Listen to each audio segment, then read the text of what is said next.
वक्रतुंड महाकाय सूर्यकोटी समप्रभा निर्विघ्नं कुरु मे देवो सर्वकार्येषु सर्वदा. पुंडलिक वरदा हरी विठ्ठल श्री ज्ञानदेव तुकाराम. पंढरीनाथ भगवान की जय. माऊली ज्ञानेश्वर महाराज की जय. जगद्गुरु संत तुकाराम महाराज की जय. सब संतन की जय. माऊली महावैष्णव ज्ञानोबारायांच्या परमश्रेष्ठ अशा ज्ञानेश्वरी ग्रंथाचं चिंतन करत आपण 4थ्या अध्यायातल्या 212 क्रमांकाच्या ओव्यांपर्यंतचा टप्पा पार पाडलाय. आज आपण 213 क्रमांकाच्या ओव्यांच्या पुढच्या ओव्यांचं निरूपण करणार आहोत आणि 4थ्या अध्यायाचा आज आपण शेवटही बघणार आहोत. आपण बघितलं की 4थ्या अध्यायामध्ये भगवान श्रीकृष्ण परमात्म्यांनी सुरुवातीपासून कर्मसन्यास योग सांगितला. पहिल्या अध्यायामध्ये अर्जुनाची जी द्विधा मनस्थिती आहे ती भगवंतानं मांडली. अर्जुन विषाद योग या नावानं पहिल्या अध्यायामध्ये अर्जुनाच्या मनामध्ये युद्ध करण्याची जी भावना झाली ती भावना, त्या भावनेनं त्यानं भगवंताला सांगून आपला रथ सर्व सैन्यांच्या मध्यभागी उभा करण्याची सूचना केली. भगवंतानं तो रथ मध्यभागी उभा केला. पण समोरचे सगळे पांडव कौरव बघून या पांडवाच्या अर्जुनाच्या मनात त्या सगळ्या कौरवांबद्दल आपुलकीची भावना निर्माण झाली. त्याला सगळेजण गुरु, बंधू, मातुळ, भाऊकी, मुलांसारखी अशीच सगळी मंडळी दिसायला लागली. त्यामुळे त्यांना मारून आपण राज्य भोगावं हे अर्जुनाला पटेन असं झालं आणि अर्जुनाच्या मनात मोहानं जागा केल्यामुळं अर्जुन गर्भगळीत झाला. त्याच्या हातातून शस्त्र सुटलं आणि मी युद्ध करणार नाही, यापेक्षा मी मरण भलं पसंत करील किंवा संन्यास घेऊन निघून जाईल, पण युद्ध करणार नाही, या भूमिकेवर अर्जुन आला. या भूमिकेला अर्जुन आल्यानंतर अर्जुनाच्या मनात भगवंताच्या बद्दलही एक उपदेशाबद्दलची लालसा निर्माण झाली आणि पहिला अध्यायाचा तिथं शेवट झाला. दुसऱ्या अध्यायामध्ये भगवंतानं अर्जुनाला सांख्य योग सांगितला, ज्ञान योग सांगितला. ज्या ज्ञान योगामध्ये कर्मापेक्षा ज्ञान श्रेष्ठ आहे ही गोष्ट सांगून सांख्य ज्ञानाचं भगवंतानं सूक्ष्म असं निरूपण केलं. परंतु अर्जुनाला ते सांख्यशास्त्र नीटसं समजलं नाही, कारण आधीच अर्जुन मोहात पडलेला आहे, संभ्रमात आहे आणि अशा माणसाला, सामान्य निरोगी माणसालाही पचणार नाही सहजपणे असं जे औषध, असं जे भोजन, ते सांख्य ज्ञानाचं भोजन भगवंतानं करवलं. पण रोगी माणसाला जसं अधिक पौष्टिक पदार्थ सहज पचत नाहीत, त्या पद्धतीनं सांख्य ज्ञान अर्जुनाला पचलं नाही. त्यामुळं अर्जुनानं मला जे करण्यासारखं आहे, जे मी करणं योग्य आहे तेवढंच मोजकंच नेमकंच मला सांगा असा उपदेश केला. आणि मग पुन्हा भगवंतानं तिसऱ्या अध्यायामध्ये कर्मयोग सांगितला आणि कर्मयोगाचं सविस्तर असं विवेचन तिसऱ्या अध्यायामध्ये भगवंतानं केलं. पण या सगळ्या कर्मयोगाचं निरूपण ऐकल्यावर अर्जुन पुन्हा संभ्रमित झाला, कारण भगवंतानं कर्मयोग सांगितला पण कर्मयोगापेक्षा ज्ञानयोग श्रेष्ठ आहे असंही सांगितलं. मग अर्जुनाची भावना ही तीच होती की मी कर्मसन्यासच तर सांगतोय, मी कर्मापेक्षा ज्ञानच तर श्रेष्ठ मानतोय, म्हणून तर मी कर्माचा त्याग करतोय. ही पुन्हा अर्जुनाच्या मनात शंका निर्माण झाली आणि या शंकेच्या समाधानासाठी भगवंतानं 4थ्या अध्यायाची योजना केली की ज्या अध्यायामध्ये कर्म आणि ज्ञान आणि या दोघांच्याही बद्दलची संन्याशी वृत्तीची भावना यांचं सुंदर असं स्पष्टीकरण भगवंतानं केलं. म्हणून या अध्यायाला ज्ञान कर्म संन्यास योग असं नाव देण्यात आलं. खरं तर तिसरा अध्याय जो आहे तो शुद्ध कर्मसिद्धांत सांगणारा अध्याय आहे. बाकीच्या सगळ्या अध्यायामध्ये भगवंतानं कर्मापेक्षा त्या कर्माच्या मागची जी साधकाची भावना असायला हवी त्याच्यावरतीच अधिकचा भर दिलेला आहे. साधारणपणे पुढं 12व्या अध्यायापर्यंत आपण उपासना पंथ किंवा उपासनेचं वर्णन सविस्तरपणे करणार आहोत. पण 4था अध्याय या सगळ्या दृष्टीनं साररूप असा अध्याय आहे, महत्त्वाचा असा अध्याय आहे. कारण या अध्यायामध्ये काही महत्त्वाच्या गोष्टी, काही महत्त्वाची सूत्र भगवंतानं सांगितलेली आहेत. त्यामधलं महत्वाचं सूत्र म्हणजे भगवंतानं या अध्यायाच्या सुरुवातीलाच ज्ञानाची सुरुवात कुठून झाली, ज्ञानाचा मूळ स्रोत या अध्यायामध्ये सांगितलेला आहे. म्हणजे सर्वात सुरुवातीला भगवंतानं विवस्वताला हे ज्ञान दिलं, विवस्वतानं मनूला, मनूनं इक्ष्वाकुला आणि इक्ष्वाकुनं इतर राजर्षींना, महर्षींना हे ज्ञान दिलं आणि नंतर काही काळासाठी हे ज्ञान थांबलं. नंतर पुन्हा या ज्ञानाला उजाळा मिळाला. या पद्धतीचं वर्णन करून या ज्ञानाचं महात्म्य भगवंतानं गायलंय.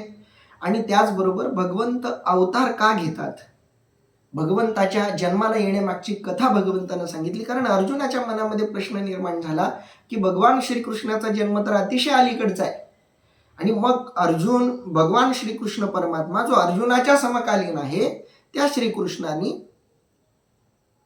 सूर्याला, विवस्वताला, मनूला या सगळ्यांना जे ज्ञान दिलं तर ते कसं काय शक्य आहे. हे जेव्हा भगवंताला अर्जुनाने विचारलं तेव्हा भगवंतानं सांगितलं की माझे अनंत जन्म झालेत, तुझेही अनंत झालेत, पण तुला तुझ्या जन्मांची जाणीव नाही, मला मात्र ते माझे सगळे अवतार आठवतात, असं भगवंतानं सांगितलं.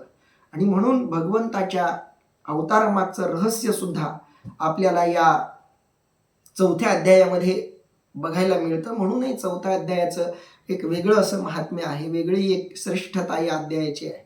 कारण निर्गुण निराकार असा परमात्मा सगुण साकार का होतो, तो सगुण साकार झाल्यानंतर तो काय करतो, त्याच्या कर्माचं ध्येय काय असतं, त्याच्या जगण्याचं ध्येय काय असतं, त्याच्या वावरण्याचं ध्येय काय असतं, त्याचंही उत्तर या निमित्तानं सबंध जगाला कळालं. म्हणूनही चौथ्या अध्यायाचं महात्म्य आहे. आणखी चौथ्या अध्यायाचं सगळ्यात वेगळं असं महत्त्व म्हणजे ज्ञानाची महती, ज्ञानाची श्रेष्ठता भगवंतानं या अध्यायामध्ये सांगितली. म्हणून ज्ञानाचं स्वरूप, ज्ञानाची श्रेष्ठता तर सांगितलीच, त्याचबरोबर ज्ञान कुणाला प्राप्त होतं, ज्ञान कशामुळं प्राप्त होतं, ज्ञान प्राप्ती होण्यासाठी काय करावं आणि काय करू नये याचंही भगवंतानं विस्तारानं वर्णन या अध्यायामध्ये केलं. श्रद्धेचं महत्त्व सांगितलं, संशयाचे दुष्परिणाम भगवंतानं सांगितले, विश्वासाचं महत्त्व सांगितलं. आणि या सगळ्या दृष्टीनं हा चौथा अध्याय संपन्न असल्यामुळं भगवंतानं या चौथ्या अध्यायाचा समारोप केलाय. पण ज्ञानोबबाराय चौथ्या अध्यायाचा शेवट करून आता पुढच्या अध्यायाकडं वळण्यापूर्वी उपसंहाराच्या रूपामध्ये काय बोलतायत चौथ्या अध्यायाच्या शेवटी ते आपण आज बघणार आहोत.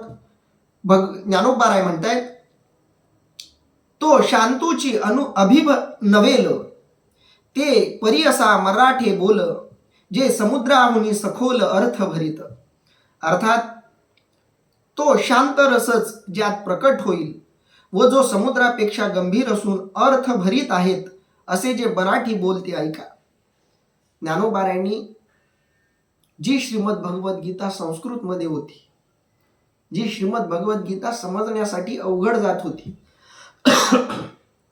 जी ज्ञानेश्वरी, जी श्रीमद भगवद्गीता फक्त संस्कृताचं ज्ञान असणाऱ्या पंडितांपुरती मर्यादित होती, तो श्रीमद भगवद्गीतेचा अर्थ, तो आशय ज्ञानोबबारायांनी सोपा करून मराठीमध्ये सगळ्या लोकांना सांगितला. इतकंच नाही तर याच्यामध्ये शांत रसाचा अनुभव ज्ञानोबबारायांनी दिला.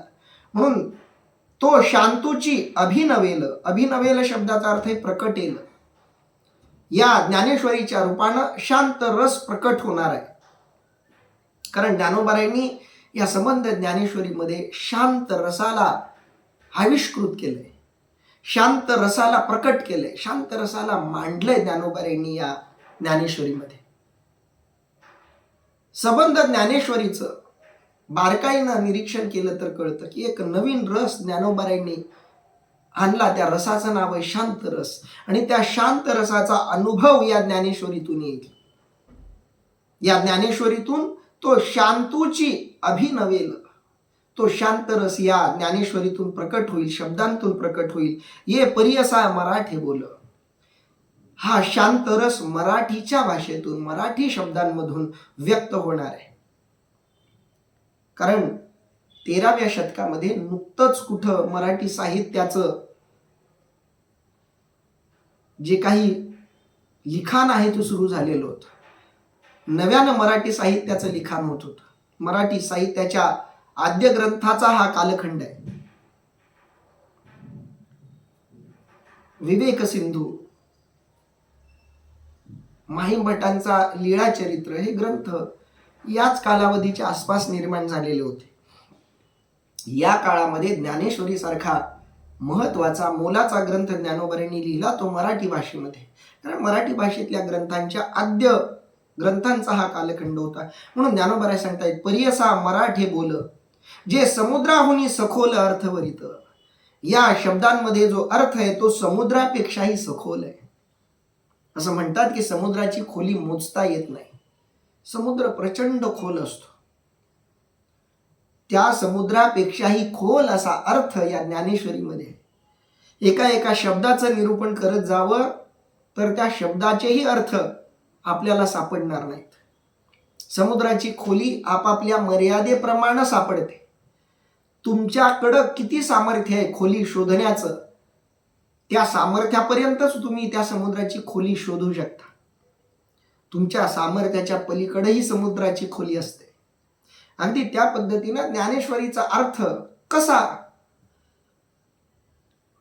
ज्ञानोबा यांच्या ज्ञानेश्वरीचं मी निरूपण करतोय, याचा अर्थ मला ज्ञानेश्वरी कळली असं अजिबात नाही. मी सांगतोय तोच ज्ञानेश्वरीचा अर्थ आहे असंही नाही. माझ्या अल्पबुद्धीप्रमाणे, माझ्या मतीप्रमाणे मी ज्ञानोबा यांच्या त्या शब्दांचा अर्थ सांगण्याचा प्रयत्न करतोय. या माझ्या मतीच्या बुद्धीच्या पलीकडेही ज्ञानेश्वरीमध्ये खूप अर्थ आहेत. ज्याच्या त्याच्या पात्रतेप्रमाणे ती शब्दांची खोली प्रत्येकाला सापडते. म्हणून ज्ञानोबा म्हणतायत, जे समुद्राहुनी सखोल अर्थभरित. ही ज्ञानेश्वरी जी आहे समुद्रापेक्षाही खोल आहे. तुम्ही ज्या दृष्टीने ज्ञानेश्वरीकडे बघाल तशी दृष्टी तुम्हाला ज्ञानेश्वरी देते. म्हणून ज्ञानेश्वरीचा भौतिकशास्त्राच्या दृष्टीने अभ्यास झाला, ज्ञानेश्वरीचा रासायनिक दृष्टीने अभ्यास झाला, ज्ञानेश्वरीमधल्या खगोलशास्त्राचाही अभ्यास करता येण्यासारखा आहे, ज्ञानेश्वरीमधलं समाजशास्त्र अभ्यासण्यासारखं आहे, ज्ञानेश्वरीतलं राजकारण अभ्यासण्यासारखं आहे, ज्ञानेश्वरीतला धर्म अभ्यासण्यासारखा आहे, ज्ञानेश्वरीतले 4 आश्रम अभ्यासण्यासारखे आहेत, ज्ञानेश्वरीमधला स्त्रीविषयक दृष्टिकोन, ज्ञानेश्वरीमधलं कुटुंब दर्शन, ज्ञानेश्वरीमधले अलंकार, ज्ञानेश्वरीमधलं रूपक, ज्ञानेश्वरीमधला साम्यवाद, ज्ञानेश्वरीमधलं अर्थकारण. कोणताही असा विचार नाही जो आपल्याला ज्ञानेश्वरीमध्ये सापडत नाही. प्रत्येक दृष्टिकोनातून ज्ञानेश्वरीकडे बघता येतं. जी नावं मी आता घेतली ही काही ज्ञानेश्वरीवर अभ्यास केलेल्या लोकांची नावं आहेत. या विषयांवर अभ्यास झालाय ज्ञानेश्वरीच्या अनुषंगाने. याच्यापेक्षाही अनेक विषय जे आहेत की त्यावर काम झालंय, आपल्या बघण्यात आलं नसेल ते काम. पण कुणीही असा दावा करू शकत नाही की ज्ञानेश्वरीचा अर्थ त्याला बरोबर सापडला. या सगळ्या अर्थांना एकत्रित केलं तरी ज्ञानेश्वरीचा अर्थ आणखी उरतो. एवढं ज्ञानेश्वरीमध्ये सामर्थ्य आहे. म्हणून ज्ञानोबा म्हणतात, जे समुद्राहुनी सखोल अर्थ भरित. जैसे बिंब तरी बचके एवढे, परी प्रकाशा त्रैलोक्य थोकडे. शब्दाची व्याप्ती तेने पाडे अनुभवावी. अर्थात जसे सूर्यबिंब बचकेत मावण्या एवढे दिसते, परंतु त्याच्या प्रकाशाला त्रैलोक्यही पुरत नाही, त्याप्रमाणे हे मराठी बोल व्यापक आहेत असे अनुभवाने जाणावे. अर्थात जैसे बिंब तरी बचके एवढे. सूर्य आपल्याला दिसायला केवढा दिसतो, आपल्या ताटा एवढा दिसतो, छोटासा सूर्य दिसतो. सहज मी या सूर्याला कवेत घेईल असं वाटायला लागतं, एवढा सूर्य लहान दिसतो. तर जैसे बिंब तरी बचके एवढे, छोटस दिसतो सूर्य. परी प्रकाशा त्रैलोक्य थोकडे. पण या सूर्यामध्ये प्रकाश देण्याची ताकद किती आहे हे जर शोधायचं झालं तरी त्रैलोक्य थोकडे. 3ही लोक कमी पडतील या प्रकाशाला. 3ही लोकांना प्रकाशित करूनही सूर्याचा प्रकाश आणखी तसाच अबाधित राहतो. हे सूर्याच्या प्रकाशाचं सामर्थ्य. बघा या ओवीमध्ये किती मोठा वैज्ञानिक अर्थ दडलाय, किती वैज्ञानिक सत्य मोठस या ओवीमध्ये दडलंय. 13व्या शतकात पृथ्वीवर राहणाऱ्या, आळंदीमध्ये राहणाऱ्या ज्ञानोबारायांचं म्हणणं आहे की बिंब तरी बचके एवढे परी प्रकाशा त्रैलोक्य थोकडे. सूर्याच्या प्रकाशापुढं 3 लोकही कमी आहेत, एवढा तो सूर्याचा प्रकाश कायमचा आहे. जेव्हापासून सूर्य जन्माला आला, सूर्य अस्तित्वात आला, तेव्हापासून त्याच्या प्रकाशाची प्रखरता तितकीच आणि तशीच आहे. शब्दाची व्याप्ती तेने पाडे अनुभवावी. या ज्ञानेश्वरीतल्या शब्दांची व्याप्ती त्या सूर्याच्या प्रतिबिंबासारखी आहे असं अनुभवा. सूर्याचा प्रकाश पाहावा तितका व्यापक आहे, पाहावा तितका विशाल आहे. सर्वांना प्रकाशित करण्याची ताकद त्या सूर्यात आहे. तशी सर्वांना ज्ञान देण्याचं सामर्थ्य या ज्ञानेश्वरीत आहे. म्हणून शब्दांची व्याप्ती तेने पाडे अनुभवावी. आणि तो अनुभव आपण घेतोय. ना तरी कामितयाची आ इच्छा, फळे कल्पवृक्षू जैसा, बोलू व्यापकू होय तैसा, तरी अवधान द्यावे. अर्थात किंवा ज्याप्रमाणे कल्पवृक्ष कामना करणाऱ्याच्या इच्छेप्रमाणे फल देतो, तसेच हे बोल सर्वांच्या इच्छेप्रमाणे फल देणारे असे व्यापक आहेत. म्हणून इकडे लक्ष द्यावे. ज्ञानेश्वरी ज्याला जे हवं ते त्याला देते. ज्ञानेश्वरीतून मनोरंजन शोधायचंय, ज्ञानेश्वरी मनोरंजन करेल. ज्ञानेश्वरीतून ज्ञान घ्यायचंय, ज्ञानेश्वरी ज्ञान देईल. ज्ञानेश्वरीतून व्यवहार ज्ञान घ्यायचंय, ज्ञानेश्वरी व्यवहार ज्ञान देईल. ज्ञानेश्वरीतून कौटुंबिक ज्ञान घ्यायचंय, कौटुंबिक ज्ञान ज्ञानेश्वरी देईल. सगळं ज्ञानेश्वरी देते. राजकारण शिकायचंय, ज्ञानेश्वरीकडून शिकू शकता. गृहस्थाश्रमी असो, संन्यासी असो, ब्रह्मचारी असो, स्त्री असो, पुरुष असो, लहान असो, म्हातारा असो, योगी असो, विषयी असो, विकारी असो, सिद्ध असो, साधक असो, सगळ्यांसाठी ज्ञानेश्वरी काही ना काहीतरी देते. ज्याला जे हवं ते ज्ञानेश्वरीकडून घेता येतं, एवढं ज्ञानेश्वरीमध्ये आहे. ज्ञानोबरायांनी त्याच्यासाठी खूप सुंदर दृष्टांत दिलाय. ना तरी कामितयाची या इच्छा. कामितयाची या शब्दाचा अर्थ आहे कामना करणाऱ्याच्या इच्छा. कामना करणाऱ्याला काय कशाची कामना होईल सांगता येत नाही. काहीही कामना, कोणतीही इच्छा त्याच्या मनात निर्माण होऊ शकते. फळे कल्पवृक्ष जैसा. आणि त्याची कोणतीही इच्छा पूर्ण करण्याचं सामर्थ्य कल्पवृक्षामध्ये असतं. कल्पवृक्षाचं उदाहरण अनेक ठिकाणी माऊलींनी दिलंय. जसं सूर्याचं अनेक ठिकाणी दिलंय, तसंच कल्पवृक्षाचं दिलंय. कल्पवृक्षाच्या खाली जो बसला आणि मनात जी इच्छा आणली, ती इच्छा तो कल्पवृक्ष पूर्ण करतो. अगदी त्या पद्धतीनं माऊली सांगतायत, कल्पवृक्षाच्या सावलीत बसून जी इच्छा तुम्ही कराल ती पूर्ण होते. अगदी त्याप्रमाणे बोलू व्यापकू होय तैसा, तरी अवधान द्यावे. त्याप्रमाणे माझं बोलणं व्यापक होईल. शब्द तुमच्यापर्यंत पोहोचतील आणि तुम्हाला जे हवं ते तुम्हाला हे शब्द देतील. ज्ञानेश्वरीतील विज्ञान याच्यावर एकानं स्वतंत्र संशोधन केलं. एखाद्या शास्त्रज्ञाला वाटलं, मी असंही ऐकलंय की अमेरिकेच्या प्रयोगशाळेमध्ये ज्ञानेश्वरी ठेवली. ठेवण्यासारखं आहे ज्ञानेश्वरीमध्ये बरंच काही. ज्ञानेश्वरीतले काही सिद्धांत असे आहेत की त्याच्यावर संशोधन करण्यासारखं आहे. नंतरच्या काळात जे संशोधन झालं, त्या संशोधनातून ज्ञानेश्वरीतल्या ओव्या अधिक स्पष्ट झाल्या. त्या जागेवर आपण त्या ओव्यांचं स्पष्टीकरणही करतोय. म्हणून ज्ञानेश्वरीमध्ये प्रत्येकाला जे हवंय ते मिळवून देण्याची इच्छा आहे. बोलू व्यापक होय तैसा. हे शब्द त्याप्रमाणे व्यापक होणार आहे, त्याप्रमाणे ती व्यापकता या शब्दांमध्ये येणार आहे. तरी अवधान द्यावे. एकच गोष्ट करावी लागणार आहे, तुम्हाला लक्ष द्यावं लागणार आहे. तरी अवधान द्यावे. मनपूर्वक, अंतःकरणपूर्वक ही ज्ञानेश्वरी ऐकली पाहिजे, अवधान दिलं पाहिजे. हे असो काय म्हणावे, सर्वज्ञ जाणती स्वभावे, तरी निके चित्त द्यावे हे विनंती माझी. अर्थात असो जास्त काय सांगावे, सर्वज्ञ श्रोते हे स्वभावतः सर्व जाणत आहेत. म्हणून माझ्या भाषणाकडे नीट चित्त द्यावे एवढीच माझी विनंती आहे. हे जे काही मी सांगतोय हे सगळं तुम्हाला माहीतच आहे असं ज्ञानोबाराय आपल्या श्रोत्यांना सांगतायत. हे असो काय म्हणावे, सर्वज्ञ जाणती स्वभावे. ज्ञानोबाराय जेव्हा श्रोत्यांना उद्देशून बोलतायत तेव्हा त्यांच्या बोलण्याच्या 2 दिशा आपल्याला दिसतात. एक, निवृत्तीनाथांना उद्देशून काही ठिकाणी ज्ञानोबाराय बोलतात. श्रोत्यांना बोलताना निवृत्तीनाथांना उद्देशून बोलतायत. निवृत्तीनाथांच्या अधिकाराची जी मंडळी समोर बसलेली आहेत त्यांना उद्देशून काही ठिकाणी बोलतायत. आणि कधी सामान्य साधक ज्ञानोबारायांसमोर बसलेत त्यांच्यासाठी ज्ञानोबाराय श्रोत्यांच्या बद्दल बोलताना त्यांच्यासाठी बोलतायत.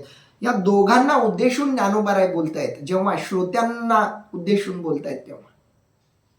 कारण ज्ञानोबारायांच्या या ज्ञानेश्वरीच्या श्रवणाचे श्रोते जसे निवृत्तीनाथांच्या अधिकाराची लोक आहेत, सोपान काका आहेत, मुक्ताबाई आहेत, अगदी त्याच दृष्टीनं सामान्य लोकही ही ज्ञानेश्वरी ऐकायला पुढे बसलेत.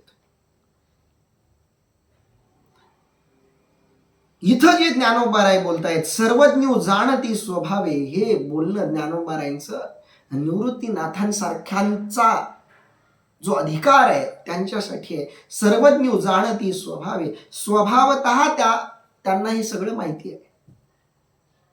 त्यांना सगळं माहिती आहे. मी जे सांगतोय तेही माहिती आहे. ज्ञानेश्वरीचं भगवद्गीतेचं महात्म्यही त्यांना माहिती आहे. त्यामुळे ते वेगळं काही सांगण्याची गरज नाही. पण माझी विनंती एवढीच आहे, तरी निके चित्त द्यावे, शुद्ध असं चित्त माझ्या बोलण्याकडे द्यावं ही विनंती माझी ही विनंती आहे. जेत साहित्य आणि शांती, हे रेखा दिसे बोलती, जैसी लावण्य गुण कुळवती आणि पतिव्रता. ज्याप्रमाणे एखादी सुंदर स्त्री सद्गुणी आणि कुलवान असून पतिव्रता असावी, त्याप्रमाणे या भाषणात काव्यालंकार आणि शांतरस यांच्याही रेषा स्पष्ट दिसत आहेत. या ओवीवर मी 2010 साली एक लेख लिहिला होता. लेखाचं शीर्षकच होतं साहित्य आणि शांती. त्यामध्ये हीच ओवी घेतली होती. माझ्या प्रमेयाची उद्याने पुस्तकात हा लेख अजूनही छापलेला आहे. जे साहित्य आणि शांती. साहित्य अनेकदा अशांतीला कारण ठरतं. साहित्य अनेकदा वादाला, विवादाला, अनेकदा भांडणाला कारण ठरतं, संघर्षाला कारण ठरतं. म्हणून साहित्याचं काम काय, साहित्याची जबाबदारी काय, ती पण नीट समजून घेतली पाहिजे.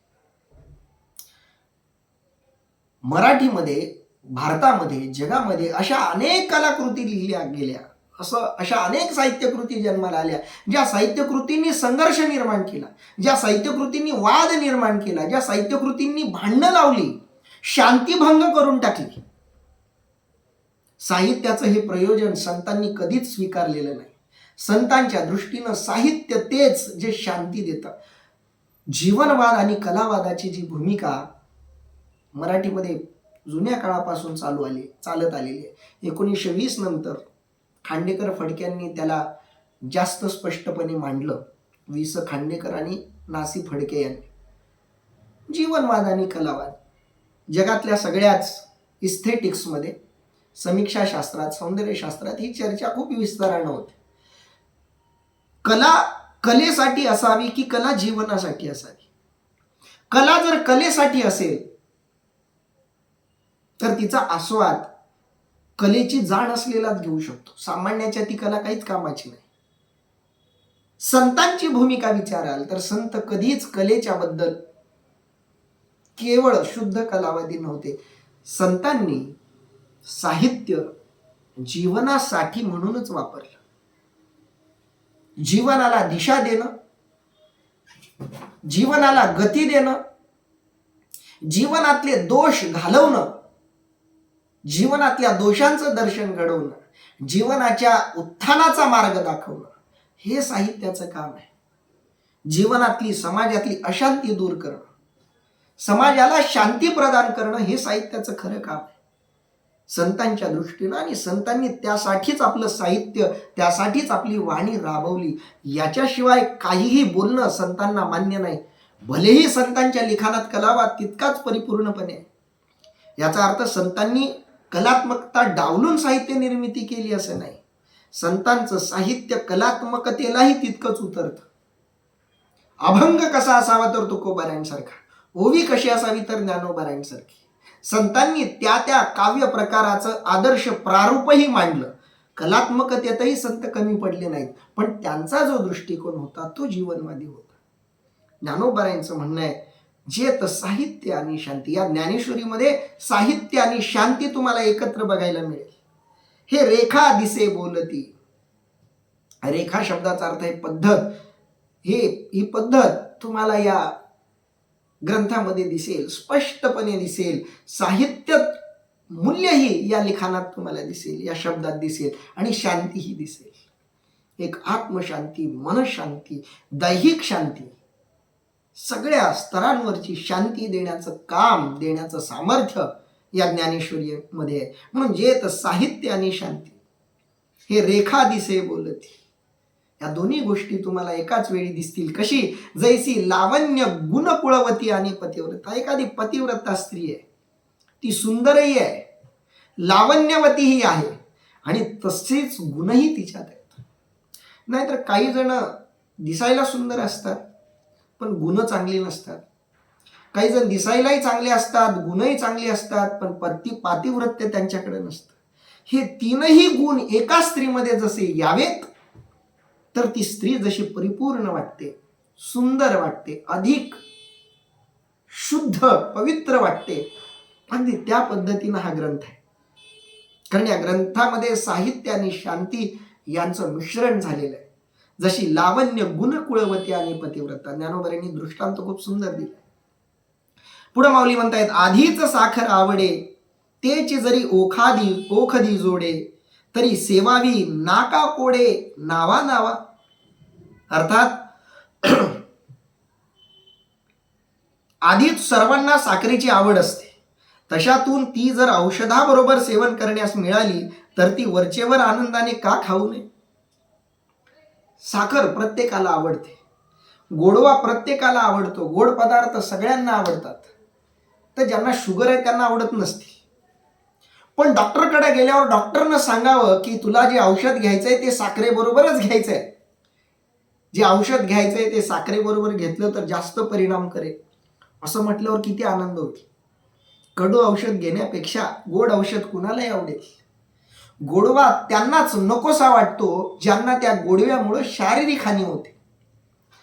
पण जर शारीरिक सुदृढता वाढत असेल गोडव्यानं, तर गोडवा कोण नाकारेल.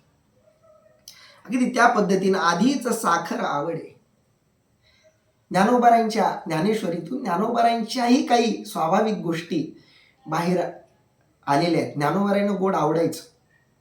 ज्ञानोबारायांचा स्वभाव, ज्ञानोबारायांना कोणता पदार्थ आवडतो असं जर शोधायचं ठरवलं तर ज्ञानोबारायांना गोड पदार्थ आवडायचे, साखर आवडायची.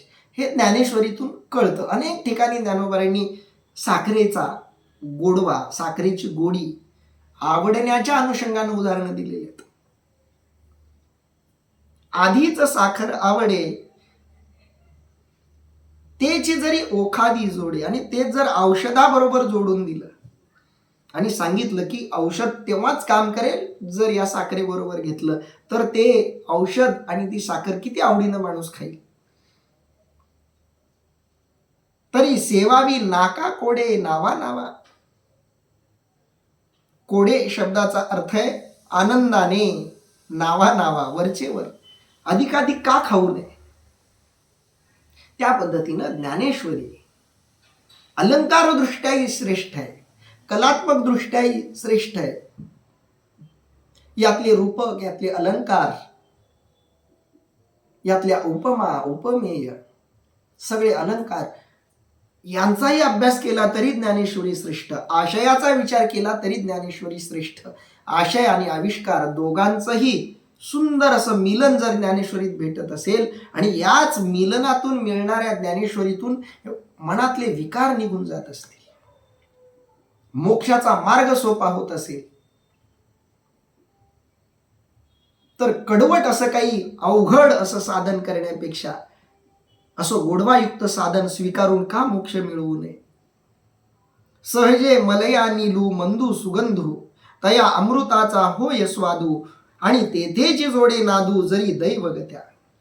अर्थात मलय पर्वतावरील वारा सहजच मंद व सुगंधयुक्त असून त्याला जर अमृताची गोडी आली आणि दैवयोगाने तेथेच जर सुस्वर नाद ऐकण्यास मिळाला,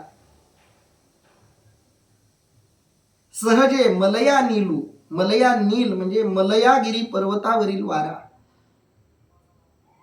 मलयागिरी पर्वत अतिशय पवित्र असा पर्वत मानला जातो, शुद्ध असा पर्वत मानला जातो.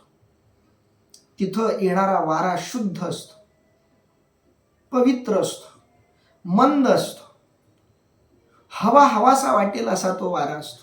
माऊलींनी त्या वाऱ्याचं उदाहरण दिलंय, सहजे मलया नीलू. मलया नीलू म्हणजे मलय पर्वतावरील नीलू, नीलू म्हणजे वारा. कसा आहे? मंदू आणि सुगंधू. मंद वारा आहे आणि सुगंधित असा वारा आहे. सुंदर असा वास त्या वाऱ्यामध्ये घुमताना दिसतो. तया अमृताचा होय स्वादू, आणि त्याच ठिकाणी अमृताचा स्वाद घ्यायला मिळाला.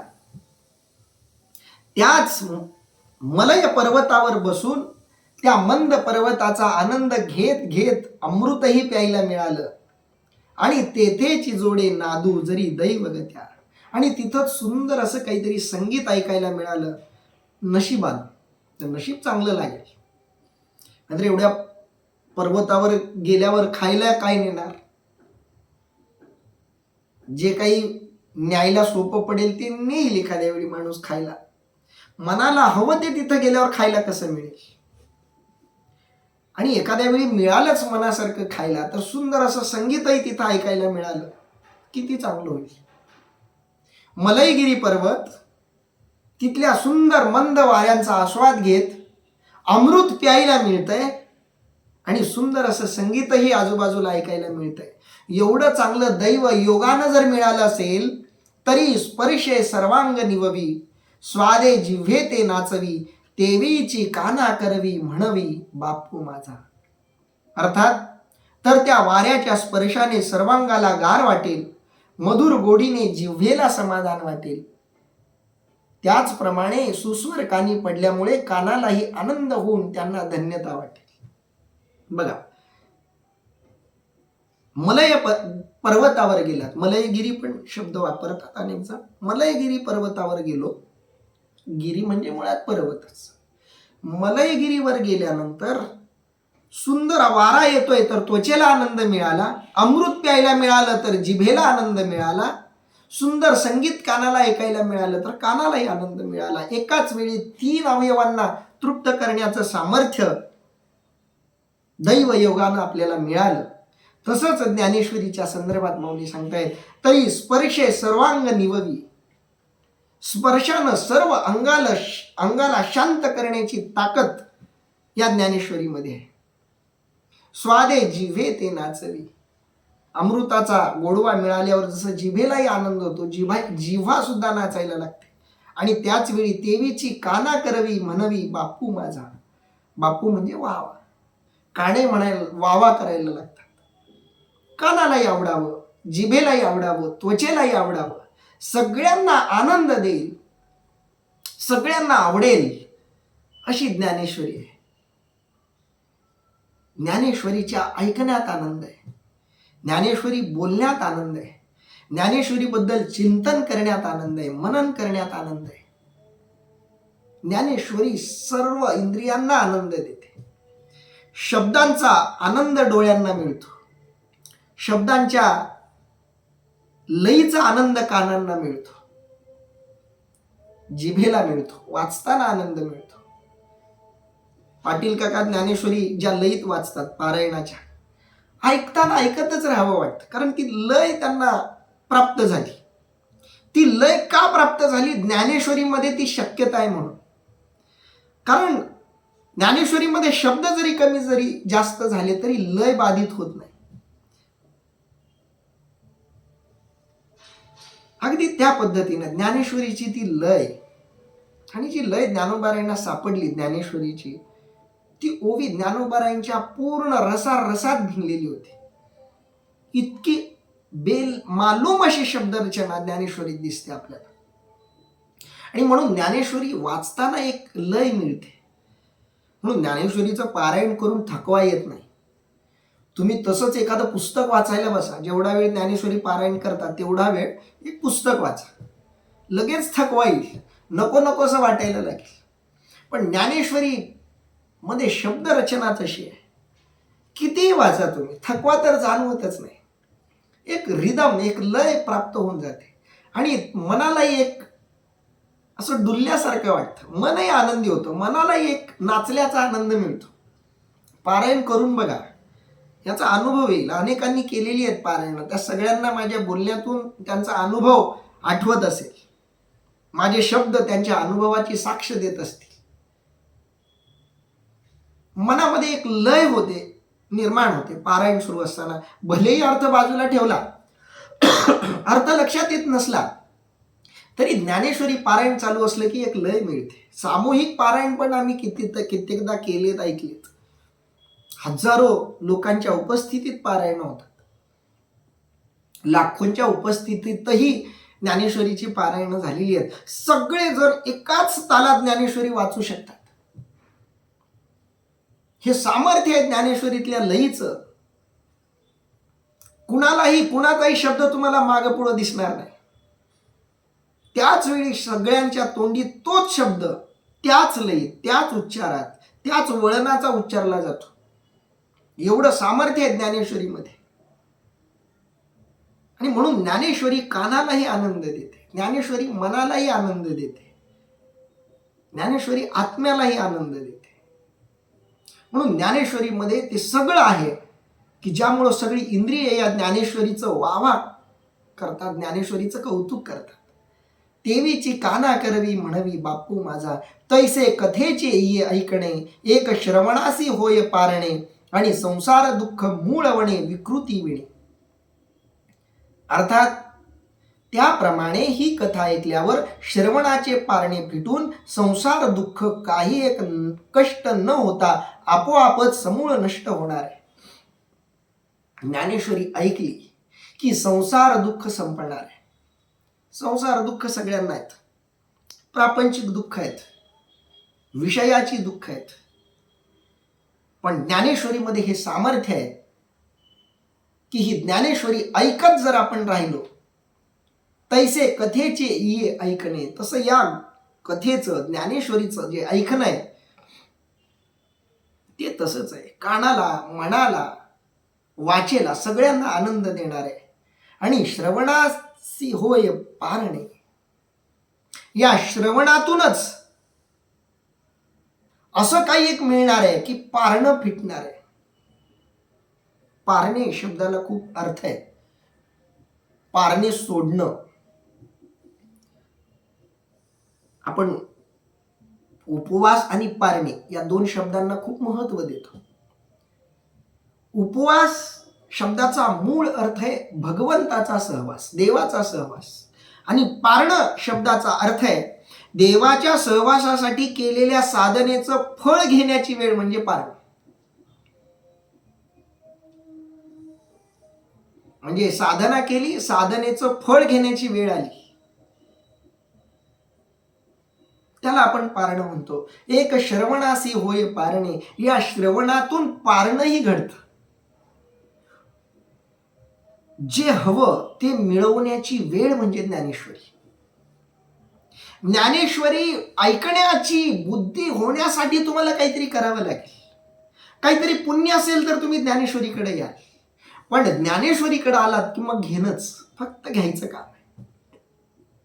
बँकेमध्ये गेलात की कॅशियर तुम्हाला पैसे देतो, लाख मागा लाख देतो. कधी तुमच्या खात्यात असतील तर. तुमच्या खात्यात पैसे नसतील तर कॅशियरकडे जाऊन 1 रुपया जरी मागितला तरी कॅशियर तुम्हाला देणार नाही. आणि खात्यात असतील तर लाखो करोडो द्यायलाही नकार देणार नाही. कॅशियरकडे जाण्यासाठी तुम्हाला सामर्थ्य लागेल. खात्यात पैसे असले तरच कॅशियरकडे जाणं फायद्याचं आहे ना, नाहीतर शिव्या खाऊन, ओरडा खाऊन परत यायला लागेल.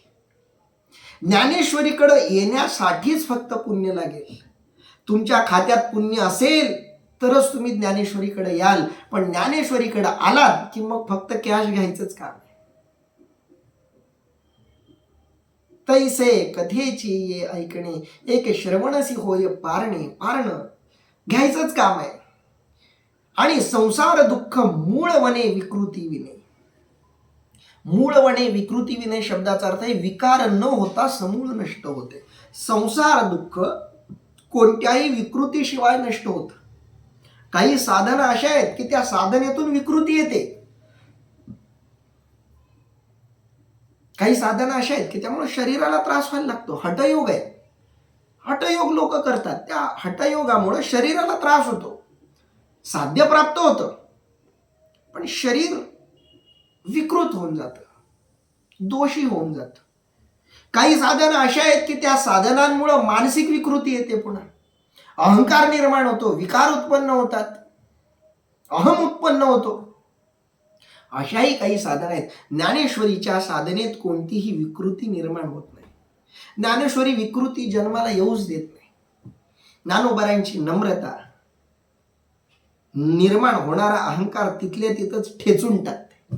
ज्ञानोबारायांसारख्या सर्वश्रेष्ठ अधिकारी पुरुषांच्या अंगी असलेली नम्रता ज्ञानेश्वरीतल्या शब्दातून बाहेर पडते. आणि मग ती ज्ञानेश्वरी वाचणाऱ्याला अहंकार कसा निर्माण होईल? कारण साधनेतला सगळ्यात मोठा अहंकार आहे, सगळ्यात मोठा दोष आहे अहंकाराचा. आणि ज्ञानेश्वरीमध्ये ते सामर्थ्य की ज्ञानेश्वरी अहंकाराला जन्मालाच येऊ देत नाही. आणि म्हणून इतर विकृतीचा काही विषयच नाही. म्हणून विकृतीशिवाय संसार दुःख संपवण्याची ताकद ज्ञानेश्वरीमध्ये आहे. जरी मंत्रेची वैरी मरे तरी वाया का बांधावी कटारे, रोग जाय दूध साखरे तरी निंब का प्यावा. अर्थात जर मंत्रानेच शत्रूचा नाश होत असेल तर कमरेला कटारे का बांधावीत. दूध साखर पिऊन जर रोग जात असेल तर कडुनिंबाचे सेवन का करावे. जरी मंत्रीची वैरी मरे, शत्रूला नुसतं बोलल्याबरोबर जर शत्रू मरत असेल, जांभर तिकडं म्हटल्याबरोबर शत्रू मरत असेल, तरी का वायाची बांधावी कटारे. मग कशाला शस्त्र बाळगण्याची गरज आहे? कारण शस्त्र बाळगणं वाटतं तितकं सोपं नाही. आपण तलवार बाळगली, काढता काढता हातालाच जखम झाली तर काय? चाकू ठेवावा, आपल्यालाही जखम होऊ शकते. शस्त्र बाळगणं खूप अवघड काम आहे. शस्त्र चालवणं जितकं अवघड तितकंच अवघड शस्त्र बाळगणं आहे. कोणतंही शस्त्र असो. तुम्ही अनेक घटना ऐकल्या असतील. काही लोक परवाना घेऊन पिस्तूल ठेवतात, तर बातम्या येतात बऱ्याचदा की ते पिस्तूल त्यांच्याच पायात घुसली गोळी, काही लोकांचे जीव गेलेत, काहींच्या पोटात गोळी लागली, काहींनी आपल्याच लोकांना मारले. शस्त्र सुद्धा हाताळता आली पाहिजेत. हाताळलेल्या शस्त्रांकडून स्वतः जखमी झालेल्यांच्याही अनेक कथा तुम्ही ऐकत असाल. मग शस्त्र बाळगायचं कशासाठी? समोरच्याला मारण्यासाठी. मग शब्दानच समोरचा मरत असेल तर शस्त्र बाळगायचीच कशाला? तरी का वाया बांधावी कटारे, तरी वायाची का बांधावी कटारे. काय गरज आहे मग शस्त्र बाळगण्याची? रोग जाय दूध साखरे तरी निंब का प्यावा. एखादा आजार झालाय, तो आजार साखर आणि दूध पिल्यानं संपणार असेल तर कडुनिंब पिऊन तो आजार का संपवावा? तुम्हाला एखाद्याला पर्याय दिला की तुला आजार झालाय, तो जाण्यासाठी 2 पर्याय आहेत. एक दूध आणि साखर पी किंवा कडुलिंबाचा रस पी. काय पिणार तुम्ही? शहाणा माणूस काय पिल? दूध साखर पिल. कडुलिंब का प्यायचा? तसं ज्ञानेश्वरीनं रोग जात असेल तर दुसऱ्या साधनांकडे जायची गरजच काय? ज्ञानेश्वरीच्या श्रवणातूनच आपल्याला हे सगळं मिळवता येतं. म्हणून ज्यानं ज्ञानेश्वरीचं श्रवण केलं, जो ज्ञानेश्वरी आराधनेला आला, त्याला दुसरं काहीच करायची गरज नाही, दुसरी साधना करायची गरज नाही. ज्ञानेश्वरीमध्ये ते पूर्ण सामर्थ्य आहे. असं फक्त ज्ञानेश्वरीबद्दलच आहे असं नाही. अधिकारी संतांनी लिहिलेल्या प्रत्येक ग्रंथांमध्ये ते सामर्थ्य आहे. तुम्ही ज्ञानेश्वरीचं चिंतन करायला लागलात की तुम्हाला उद्धारासाठी, मोक्षासाठी, विकारांना संपवण्यासाठी, दुःख दूर करण्यासाठी दुसरं काहीही करण्याची गरज नाही. वेगळे दुसरे कोणतेही प्रयत्न करण्याची गरज नाही. आणि ज्ञानेश्वरी तर दूध साखरेसारखी आहे, गोड आहे, गोडवा आहे ज्ञानेश्वरीमध्ये.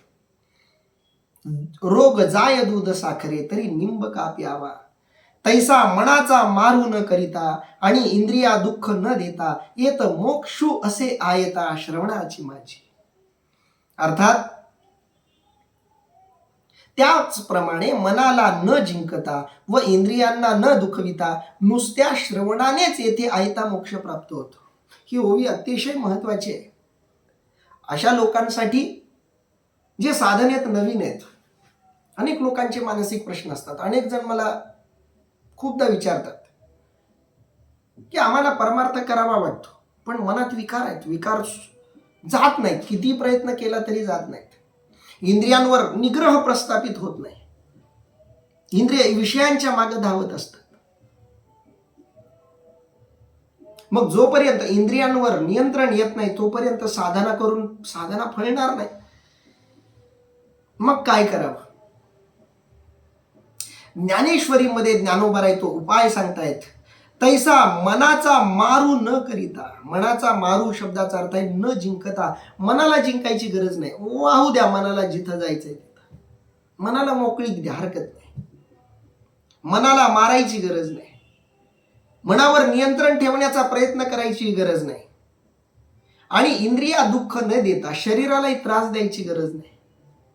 काही साधनांमधून शरीराला त्रास होतो. तीर्थयात्रा करायची आहे, त्रास आहे. तप करायचंय, त्रास आहे. जप करायचंय, त्रास आहे. तीर्थयात्रा करायची आहे, त्रास आहे. दान द्यायचंय, त्रास आहे. हठयोग, योग, त्रास आहे. बाकी अनेक साधन आहेत ज्या साधनांमध्ये त्रास आहे, शरीराला त्रास आहे. पण या साधनेत शरीरालाही त्रास द्यायची गरज नाही. तोंडानं बोलायची गरज नाही, नुसतं डोळ्यांनी शब्दांवरून नजर फिरवावी. शब्दांचा अर्थ मनामध्ये आपोआप प्रकट होतो. किंवा ऐकायला बसलं की फक्त तटस्थ होऊन लक्ष देऊन ऐकायचं, कोणतीच हालचाल करायची गरज नाही. इंद्रियांना त्रास द्यायची गरज नाही. इंद्रिया दुःख न देता कोणत्याही प्रकारचा त्रास नाही. कानाला त्रास नाही, बोलायला त्रास नाही, शारीरिक त्रास नाही, हालचाल नाही, काही नाही. इंद्रिया दुःख न देता, मनाचा मारून न करिता, मनालाही नियंत्रणात ठेवायचंय, मगच साधना करायची, त्याचीही गरज नाही. माऊली सांगतायत येथ मोक्षू असे आयता श्रवणाची माझी. फक्त ऐकून मोक्ष मिळणार आहे. कारण जे मिळवायचंय ते मिळालेलंच आहे. या जगात अध्यात्म जे मिळवण्याचा उपदेश करतं, जे मिळवण्यासाठी अध्यात्माचा सगळा खटाटोप आहे, ते सगळ्यांना मिळालेलंच आहे. फक्त ते जे मिळालंय त्याच्याकडं थोडीशी नजर जाणं गरजेचं आहे. थोडासा पडदा फक्त बाजूला गेला पाहिजे. तो पडदा घालवायचं काम आहे फक्त अध्यात्मामध्ये. तो पडदा गेला की मग दुःख संपलं, मग सुखच सुख. आणि तो पडदा काढायचं काम ज्ञानेश्वरी देते. श्रवणाची माझी, फक्त ऐकून. म्हणून आथिलिया आराणुका गीतार्थो हा निका ज्ञानदेवो म्हणे ऐका निवृत्तीदासो. अर्थात म्हणून निवृत्तीदास ज्ञानदेव म्हणतात, जितकी उत्कंठा असेल तितक्या उत्कंठेने गीतेचा हा अर्थ चांगल्या प्रकारे चित्त देऊन ऐका. आणि म्हणून ज्ञानोबा सांगतायत ज्ञानेश्वरीमध्ये मोक्ष मिळण्याची ताकद आहे, दुःख निवारणाची ताकद आहे. केवळ श्रवण करून तुम्हाला सगळं काही मिळणार आहे. नुसतं बोलण्यानं शत्रू मरावा, दूध साखर खाऊन रोग निवारण व्हावं, तसं सगळं दुःख, सगळे विकार केवळ श्रवणातून नष्ट होतील. आणि जे हवंय ते या श्रवणातून तुम्हाला मिळणार आहे. आणि म्हणून आथिलिया आराणुका. आथिलिया शब्दाचा अर्थ आहे असलेल्या, आराणुका म्हणजे उत्कंठा. उत्कंठा असलेल्या लोकांनी गीतार्थू हा निका, हा गीतार्थ ऐका. उत्कंठा असलेल्यांनी ऐका. ज्यांना इच्छा नाही, ज्यांना उत्कंठा नाही, त्यांनी ऐकून उपयोग नाही. श्रवणासाठी झालं पाहिजे, श्रवण घडलं पाहिजे. गीतार्थू हा निका ज्ञानदेव म्हणे ऐका निवृत्तीदासो. निवृत्तीदास असलेला ज्ञानदेव तुम्हाला सांगतोय की हा निका गीतार्थ उत्कंठायुक्त मनानं ऐका, उत्कंठायुक्त अंतःकरणानं ऐका. या उत्कंठायुक्त अंतःकरणानं तुम्ही ज्ञानेश्वरी ऐकली की तुम्हाला या ज्ञानेश्वरीच्या केवळ ऐकण्यातून मोक्ष मिळणार आहे. कोणत्याही इंद्रियांना दुःख देण्याची गरज नाही, मनाला नियंत्रणात ठेवण्याची गरज नाही. सहजपणे संसार दुःख संपून मोक्ष तुम्हाला ज्ञानेश्वरी देईल. फक्त ज्ञानदेवाचं हे म्हणणं तुम्ही ऐकावं असं ज्ञानोबाराय म्हणतायत. इति श्री ज्ञानदेव विरचितायाम भावार्थ दीपिकायाम चतुर्थोध्याय. इथं ज्ञानोबारायांनी लिहिलेल्या भावार्थ दीपिका या ग्रंथाच्या चतुर्थ अध्यायाला समाप्ती होते. इथं हा अध्याय संपतो. एकूण 42 श्लोकांवर ज्ञानोबारायांनी एकूण 224 ओव्यांचं हे निरूपण केलेलं आहे. भगवान श्रीकृष्ण परमात्म्यांनी सांगितलेल्या कर्म ज्ञान संन्यास योगाचं ज्ञानोबारायांनी विस्तृत असं 224 ओव्यांमध्ये केलेलं हे निरूपण मागच्या अनेक दिवसांपासून ऐकलं. यातून ज्ञानोबारायांचा थोडक्यात संदेश हाच आहे की मानवी जीवनात आल्यानंतर कर्म करावं, त्या कर्मातून निष्काम अशा ज्ञानप्राप्तीपर्यंत पोहोचावं आणि ज्ञानप्राप्तीनंतरही त्या ज्ञानातूनही मुक्त होऊन आपल्या मूळ रूपामध्ये विलीन व्हावं. याच साररूप तत्वज्ञानाचं विवेचन माऊलींनी या अध्यायामध्ये केलं. इथं आपण थांबूयात. राहिलेल्या पुढच्या अध्यायांचं निरूपण आपण उद्या सुरू करूयात. पुंडलिक वरदा हरी विठ्ठल. श्री ज्ञानदेव तुकाराम. पंढरीनाथ भगवान की जय. माऊली ज्ञानेश्वर महाराज की जय. जगद्गुरु संत तुकाराम महाराज की जय. सब संतन की जय.